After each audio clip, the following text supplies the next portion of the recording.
เห็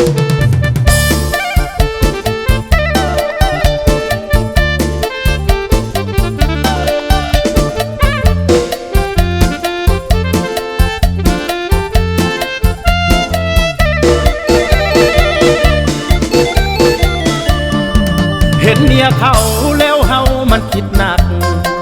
ด้วยลงมักคนเขามีเจ้าของน้องเดินผ่านอ้ายได้แต่เหลียวมองตัวน้องมีผัวแล้วงามแท้จริงยิ่งในแคว้นดินแดนโลกลุ่มซุ้มมีผัวหมู่นั้นให้ฝันพอสู่ยามสาวงามนี่ยังบริสุทธิ์สะดุดบางครั้งข้างข่าวแต่ใจคอย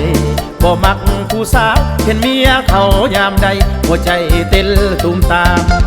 ยามเห็นหน้าอายร้อนเพราะว่าจนเซ่อเพ้อพวงเด้อแม่สาวยอดดวงอยากเห็นสู่ผานางอยากบุญหรือกรรมอย่างแท้เห็นสาวน้อยสาวแก่ค่อยบ่อยากเลี้ยวเบิ่งเห็นเมียเขามันหลดท้ายเบิ่งซึ่งเห็นเมียเขามันหลดท้ายเบิ่งซึ่งมันหลดเป็นตาเบิ่งไปหมดสู้บอ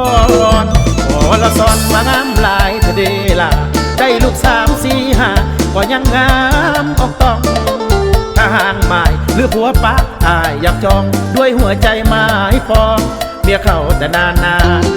เมียสาวบ้านมางามหลายแท่น้อหาเพราะปางหยาดจางฟ้าพระอินแต้มแต่งลงหลงไหล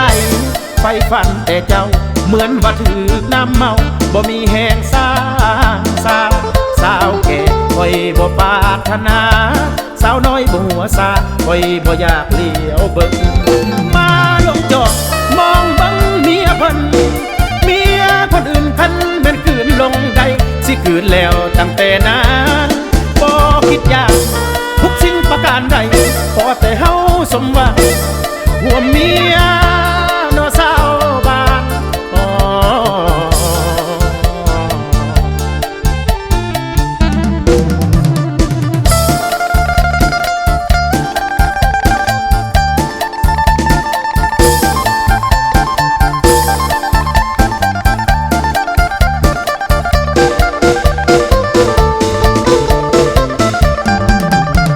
ละสอนมางามหลายทะเดล่ะได้ลูก3 4 5ก็ยังงามออกต้องถ้าห่างหมายหรือผัวปะอายอยากจองด้วยหัวใจหมายปองเมียเขาแต่นาน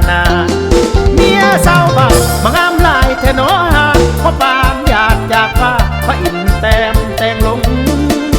หลงไหลไฟฝันแต่เจ้าเหมือนว่าถือน้ำเมาบ่มีแหงสาวแก่คอยบ่ปรารถนาสาวน้อยบ่หัวซาคอยบ่อยากเลี้ยวเบิ่งมาลงจอดมองบังเมียเพิ่นเมียคนอื่นพันแม่นคืนลงใดสิคืนแล้วตั้งแต่นั้น